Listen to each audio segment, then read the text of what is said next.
এটা মাঝারি করলা, জাত হচ্ছে মালিক সিডের দুর্বার।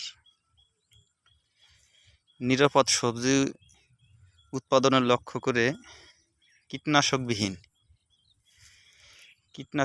সবজি চাষ আমাদের এখানে যে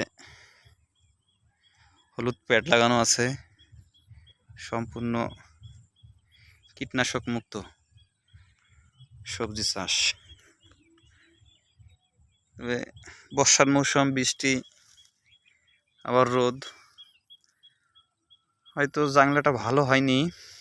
প্রথমে ভাবিনি যে এরকম হবে। জাংলাটা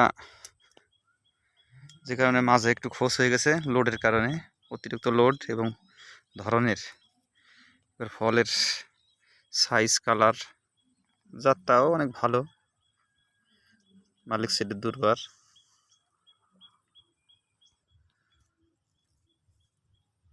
ফলের ধরনও ভালো আছে, সাইজ কালার, হাটে নিলে আকর্ষণীয় দাম এবং সর্বোচ্চ মান এবং সর্বোচ্চ দাম।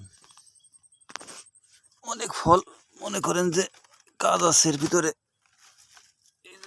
এই ফলগুলো বেঁধে বেঁধে রয়েছে, এখান থেকে ছাড়িয়ে দিলে আরও অনেক, মানে ফলের ধরার গতিতে জাংলাগুলো নিচা হয়ে গেছে, যে কারণে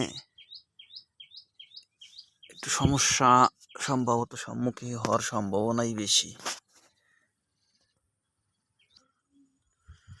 মোটামুটি দুর্বার জাতটা আমি বিগত 4 বছর ধরে চাষাবাদ করতেছি। আমার কাছে যেই শুনুক করলার ভিতরে সবচেয়ে ভালো এবং মাঝারি সাইজের জাত আকর্ষণীয় কোনটা ভালো, আমি নির্দ্বিধায় বলে দিই দুর্বার বাংলাদেশের সর্বশ্রেষ্ঠ একটা জাত। এই জাত যে একবার করছে, দ্বিতীয়বার তার ভোলার কায়দা নাই, এমন সুন্দর একটা জাত।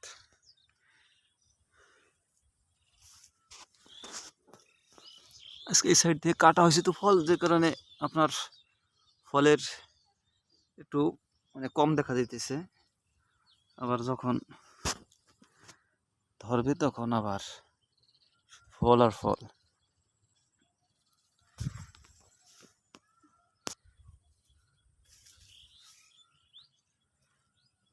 বর্তমান সরকার আপনার নিরাপদ সবজি উৎপাদনে নানান ধরনের পদক্ষেপ নিতেছে, যেরকম ক্যাফের ট্রেনিং ইদানিং প্রত্যেকটা জেলা উপজেলায় দিতেছে, আমরাও নিয়েছি।